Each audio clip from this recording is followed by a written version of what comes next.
আব্দুল্লাহ বিন উবাই বিন সুলুল নবীজির সাথে নামাজ পড়ত, নবীজির সাথে ইফতারি করত, নবীজির সাথে একসাথে খানা খেত, নবীজির সাথে কোনো বাড়ি দাওয়াত থাকলে তার সাথে ইফতারি করত। আব্দুল্লাহ বিন উবাই যখন মারা যাওয়ার পরে নবীজি জানাজা, আব্দুল্লাহ বিন উবাই জানাজায় রওনা হয়ে যাবে। হযরতে বিলাল নবীজির জুব্বা টেনে ধরলেন। হযরতে ওমর রাদিয়াল্লাহু তাআলা নবীজিকে বললেন, নবীজি আব্দুল্লাহ বিন উবাই বিন সুলুলের জানাজায় আপনি যাইতে পারবেন না। নবীজি হযরত ওমর বিলালের কথা শুনলেন না। আব্দুল্লাহ বিন উবাই বিন সুলুলের কাছে গিয়ে নবীজির থুতু মোবারক লাগিয়ে দিলেন।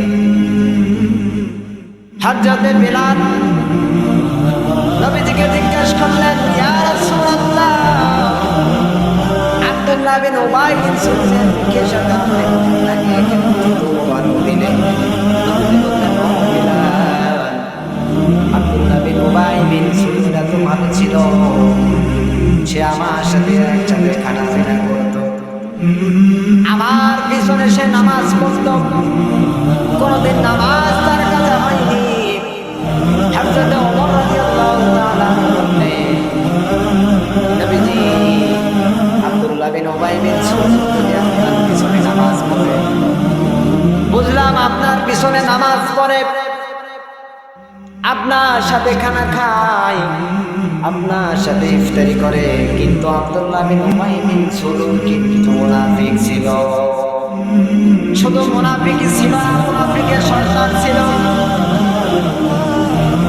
আব্দুল্লাহ বিন উবাইয়ের জানাজা কাফন দাফন শেষ হয়ে গেল। নবীজি কবরের পাশ থেকে আব্দুল্লাহ বিন উবাইয়ের জন্য দোয়া করেছেন। আল্লাহ রাব্বুল আলামিন নবীজিকে বললেন, বন্ধু তুমি কার জন্য উঠিয়েছ?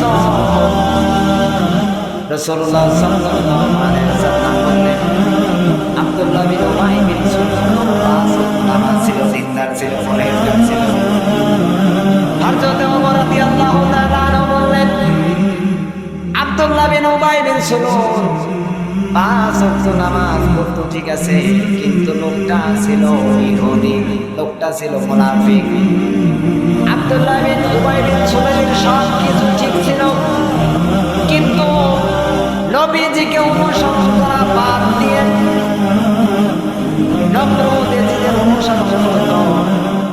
হাদিসের মধ্যে এসেছে, ওয়ালা তুসাল্লি আলা আহাদিন মিনহুম মাতা আবাদান ওয়ালা তাকুম মিনহুম মাতা আবাদান ওয়ালা তাকুম আলা কবরি।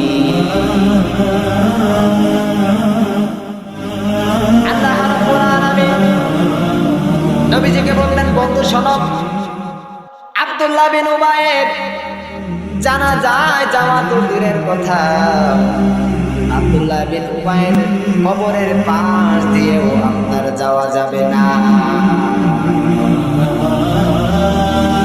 প্রিয় ভাইরা আমার, আমরা দুনিয়ার বুকে এত পাপ কাজের মধ্যে লিপ্ত থাকি, এত গুনার মধ্যে লিপ্ত থাকি। আল্লাহ রাব্বুল আলামিন বললেন, বান্দা তুমি যতই গুনাহ করো না কেন, আমার আসমান জমিন পাহাড় পর্বতের থেকেও তোমার গুনাহ কিন্তু বেশি হবে না। শয়তান আল্লাহকে চ্যালেঞ্জ করলো, আল্লাহ এত জান্নাত মানে কি করবে, তুই একটা বেশি করে জাহান্নাম বানাও। আল্লাহ রাব্বুল আলামিন শয়তানকে বলল, কেন বেশি করে জাহান্নাম বানাবো কেন? শয়তান আল্লাহকে বলল, তোমার সকল বান্দাদেরকে আমি ধোঁকা দিয়ে ওয়াসওয়াসা দিয়ে তোমার জাহান্নামে একসাথে জ্বালাতে ঢুকবো। আল্লাহ রাব্বুল আলামিন শয়তানকে বলল, শয়তান শোনো, তুমি আমার বান্দাদেরকে আছে গুনার কাজে লিপ্ত করবে, গুনার কাজে বন্ধ করবে। আর আমার বান্দা যদি আমার কাছে তো হাত তুলে আমার কাছে প্রার্থনা করে, আমি গুনাহ করেছি, আমি পাপ কাজ করেছি, আমি তোমার কাছে ক্ষমা চাই, আল্লাহ তুমি আমার জিন্দেগি সমস্ত গুনাহ খাতা তুমি মাফ করে দাও।